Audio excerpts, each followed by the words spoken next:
আজকে ফেসবুকে একটা ভিডিও দেখছিলাম। ব্রিগেড মাঠে 5 লক্ষ গন্ডে গীতাপাঠ হচ্ছিল। সেখানে একজন প্যাটিস বিক্রেতা তার চিকেন প্যাটিস নিয়ে অন্য দিনের মতো তারা ভেবেছিল হয়তো জমায়েত হয়েছে, তার প্যাটিসগুলো অনেকটা বিক্রি হবে। সেই কারণে অনেক প্যাটিস নিয়ে সে সেই চত্বরে ঘুরে বেড়াচ্ছিল, যা আপনারা এই ভিডিওটা দেখলে কিছুটা আন্দাজ করতে পারবেন কি ঘটেছে এখানে।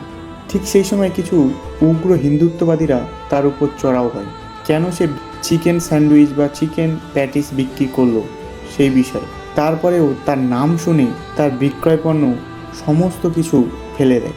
এটা দেখার পর আমি আজকে বই পড়তে পড়তে মনটা একটু ভারাক্রান্ত হল। পড়তে পড়তে হঠাৎই এই লেখাটা সামনে এলো। এখানে বুদ্ধদেবের ধর্মগ্রন্থে বুদ্ধদেব বলছেন, সমুদ্র জলের যেমন একটি স্বাদ হয় তা হলো ননা। আমার ধর্মের একটি লক্ষ্য, তা হলো মানুষকে দুঃখের হাত থেকে মুক্ত করা। এখন আপনারা ভাববেন এটা তো হিন্দু ধর্মের ব্যাপার, তুমি কেন এখানে বৌদ্ধ ধর্মের বাণী শোনাচ্ছেন? কিন্তু টুইস্টটা হচ্ছে এখানে দুই ধর্মের পার্থক্যতে দেখুন।